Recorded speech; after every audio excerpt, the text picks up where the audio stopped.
देखिए, मेवात में पुलिस के लिए, सरकार के लिए अपने आप में एक बहुत बड़ा चैलेंज है।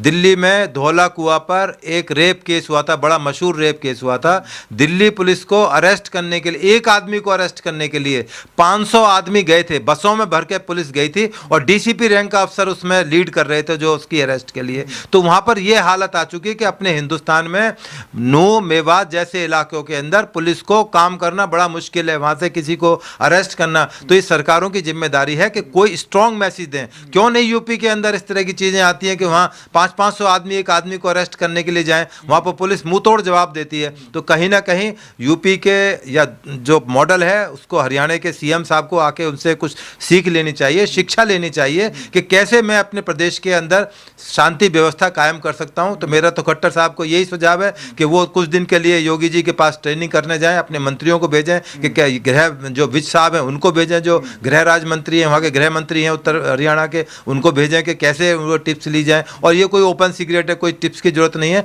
यदि चाहेंगे तो जरूर कानून व्यवस्था सुधरेगी और वो बिल्कुल कानून सम्मत है। बुलडोजर चलाना, लीगल एक्शन लेना बिल्कुल कानून सम्मत है।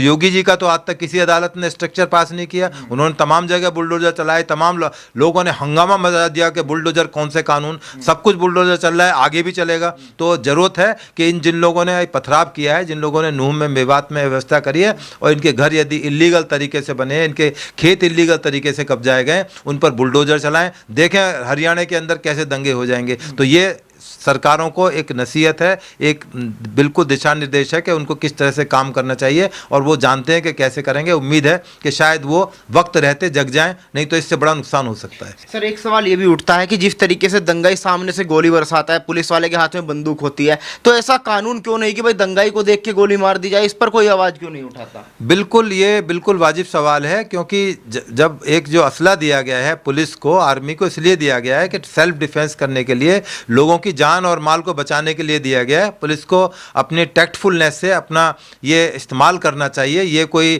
थाने में रखने के लिए, सजाने के लिए हथियार नहीं दिए जाते। जिस तरह से आगजनी हो रही है या लोगों को मारा जा रहा है, बिल्कुल इसको स्ट्रांगली जवाब देना चाहिए। परंतु दुर्भाग्य यह है कि जब वो पुलिस वाले एक्शन लेते हैं तो पुलिस वालों के बचाव में कोई नहीं आता, उल्टा उनको लंबे टाइम तक जेलों में रहना पड़ता है। आपने देखा कि हैदराबाद के अंदर जो 4 रेपिस्ट थे उनको पुलिस वालों ने शूट आउट कर दिया हिम्मत अमली से। पूरे हिंदुस्तान में हंगामा हुआ, एक तरफ उनके ऊपर फूल बरसाए गए, तारीफ की गई कि पुलिस वालों ने एक लड़की के साथ जो रेपिस्ट था उसको चारों को पुलिस ने मार दिया। परंतु अब ये हाल है कि 19 के 19 पुलिस वाले अदालतों के चक्कर काट रहे हैं। तो पुलिस वालों का मॉरल टूटता है, क्योंकि पुलिस को बूस्ट करने वाला कोई नहीं, पुलिस की खिलाफत करने वाले समाज में ज़्यादा हैं। लेकिन जिस तरीके से सारा ठीकरा मोनू मानेसर पर फोड़ देगा, आपने उसकी वीडियो देखी, वीडियो में ऐसा उसने कुछ नहीं कहा। वो कहता है कि भाई सभी आए, मंदिर में आए, जल चढ़ाए, मैं भी आ रहा हूँ। लेकिन मीडिया से लेकर सारी की सारी लॉबी मोनू मानेसर के पीछे पड़ी हुई है, जबकि एक वहां का विधायक खुलेआम सदन में कहता है कि प्याज की तरह फाड़ दूंगा। उसके बारे में ना तो कोई मीडिया बात कर रही, ना उसको कोई पैनल पे बुला रहा, ना उसके बारे में कोई पुलिस बात कर रही। भाई मोनू मानेसर तो कहीं है ही नहीं उस जलूस के बीच में, सरकार ने उसको जलूस को परमिशन दी है। मोनू मानेसर ठीक है, उसका अपना कोई स्टैंड होगा, वो बीएचपी से कनेक्टेड रहा है या वो काऊ विजिलेंट है, काऊ की रक्षा करने का रक्षक है। वो जो उसका अपराध है उसको अदालत देखेगी, वहाँ की राजस्थान की पुलिस देखेगी, हरियाणा की पुलिस देखेगी। पर उसकी आड़ के अंदर आप ये नहीं कि आप पूरे देश को जला दें, पूरे स्टेट को जला दें, थानों में पथराव कर दें, थानों को जला दें, आम सरकारी संपत्ति को नुकसान पहुंचाएं। मोनू मानेसर से यदि आपको कोई एतराज है, आप अदालत में जाएं, कोर्ट में जाएं, पुलिस के पास अपना पक्ष रखें, अदालतों में पक्ष रखें। पर मोनू मानेसर की आड़ में ये दंगा फैलाना बिल्कुल आम आदमी समझता है और समझ गया है, और आने वाले टाइम में और समझेगा कि मोनू मानेसर पर सारा ठीकरा फोड़ना ये बिल्कुल ठीक नहीं है। अब जो उसमें पथराव हुआ है, छोटे छोटे लड़के हैं, उसमें कोई बुजुर्ग आदमी पत्थर नहीं फेंक रहा। मुश्किल से 25-30 साल से ऊपर का कोई आदमी नहीं है इन दंगों के अंदर। उनके मुंह नकाब से ढके हुए हैं और गोली चला रहे हैं। उसमें पोस्टमार्टम रिपोर्ट में क्लियर हो गया है कि गोली से मौत हुई है। तो इसका मतलब कहीं ना कहीं तैयारी के साथ था, सुनियोजित तरीके से था। मोनू मानेसर तो एक आड़ हो सकती है, परंतु उस आड़ के अंदर आप किसी भी समाज के अंदर ये बिल्कुल एक्सेप्टेबल नहीं है कि आप गोली चलाएं, पथराव करें, कानून अपने हाथ में ले लें, पुलिस को मारें, पुलिस को पीटें। तो आपको दूसरे अधिकार हैं, अपने कानून में पूरे अधिकार दिए गए हैं। आप अदालतों में जा सकते हैं, आप सिस्टम के साथ काम कर सकते हैं, सिस्टम के खिलाफ जाएंगे, आज नहीं तो कल जवाब देना ही होगा। देखिए, ये जैसे 1947 में इसको मैसेकर बोलते हैं, नरसंहार की तरह की तैयारी थी। ये तो आपको पुलिस की तारीफ करनी चाहिए कि पुलिस ने वक्त रहते इस तमाम स्थिति को संभाल लिया।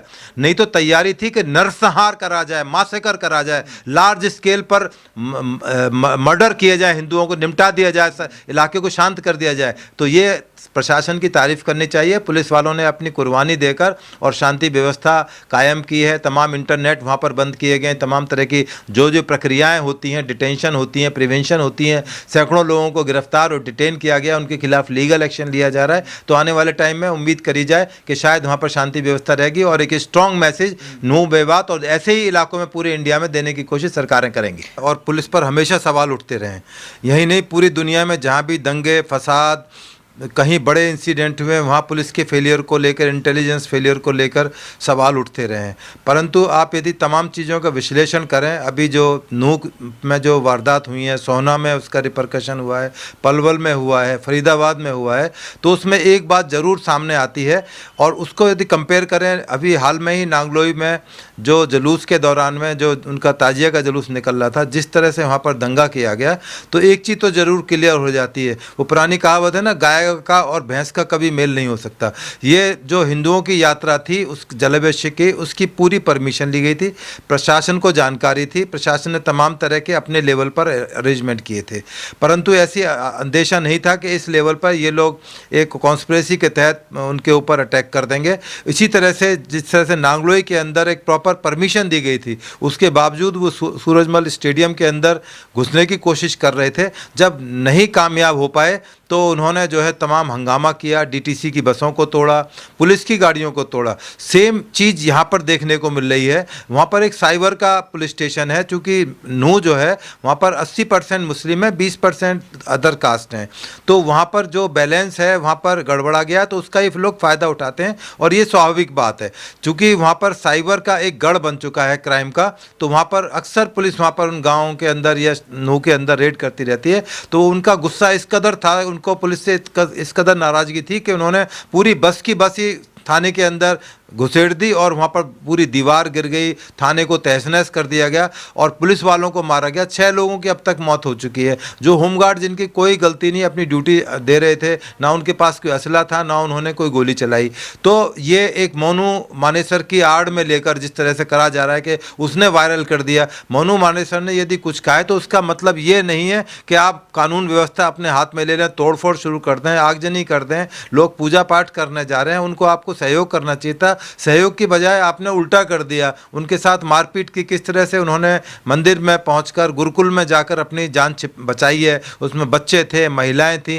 तो ये तमाम चीज़ें कहीं ना कहीं इंडिकेट करती हैं मानसिकता पर। सर, देश में हल्ला मचता है कि मुस्लिम डरा हुआ है, मुस्लिम को फताया जा रहा है, आपको क्या लग रहा है? मुस्लिम डरा हुआ है? नहीं डरा हुआ है, हिंदू डरा हुआ है। आप मुस्लिम छोड़िए, अब वहाँ मंदिरों में जिस तरह से हिंदू महिलाएं छिपी हुई थी, जिस तरह छोटे छोटे बच्चों को लेकर रो रही थी, चिल्ला रही थी, वहाँ तो मुस्लिम तो कोई महिला थी नहीं। वहाँ पर आपने देखा नांगलोई के अंदर कोई मुस्लिम महिला दिखाई थी? हिंदू महिलाएं बसों के अंदर जा रही हैं, अपने बच्चों को छिपा रही हैं, नीचे छिप के बैठी हैं, ड्राइवर बेचारा डरा हुआ तेजी से भगा के बचा के ले आ रहा है। यहाँ तो उल्टा हो रहा है। मतलब एक हिंदू कंट्री के अंदर जहाँ मैं कहते हैं कि मेजोरिटी 74% हिंदू हैं, वो लोग डरे हुए हैं इनसे कि हमारे ऊपर कहीं अटैक ना हो जाए, हमें कहीं मारने आ जाए। आप उल्टा सवाल कर रहे हो। डरा तो हिंदू हुआ है। ये तो इनको तो पूरे, और जो बहुत सारी, मैं चूँकि राजनीतिक आदमी नहीं, बहुत से पॉलिटिकल पार्टी इनके लिए आंसू बहाने के लिए तैयार बैठे। इनका एक आदमी मर जाएगा, अभी बड़े बड़े नेता, बड़े बड़े वकील इनकी वकालत करने पहुंच जाएंगे। आप बात क्या कर रहे हैं? तो यहाँ तो उल्टा मामला हो रहा है, उल्टी गंगा बह रही है। हिंदू डरे हुए हैं। पूरा दुनिया में नेपाल और हिंदुस्तान दो ही तो ऐसे कंट्री हैं जहाँ पर हिंदू हैं। बाकी दूसरी जगह जाकर हिंदुओं की हालत देखिए, वहाँ तो गिनती भी नहीं है हिंदुओं की। तो ये आने वाले टाइम में ये पूरी दुनिया में एक मैसेज जाएगा। अब आपने देखा कि दूसरे कंट्रीज में, मिडिल ईस्ट जैसे कंट्रीज में हमारे मंदिर बनने, गुरुद्वारे बनने शुरू हो गए, लोग हिंदुओं को तरफ भी देख रहे हैं। तो ये तो अच्छी बात है कि 9 साल के अंदर कुछ परिवर्तन आया है और ये परिवर्तन हम तो स्वीकार करते हैं। और जो मेरे पुलिस में साथी हैं, उनको ये अधिकार है कि अपने धर्म की रक्षा करें, अपने धर्म को मानें। ठीक है, उनकी ड्यूटी में ये नहीं है कि वो गंगा जमुना वाली तो सारी बात मानी जाएगी, परंतु ये नहीं कि अपना धर्म छोड़ के हम दूसरे धर्म की हिफाजत करें और अपने धर्म को बिल्कुल भुला दें। तो ये अच्छा एक प्रयास है, अच्छी एक कोशिश है और ये जारी रहनी चाहिए।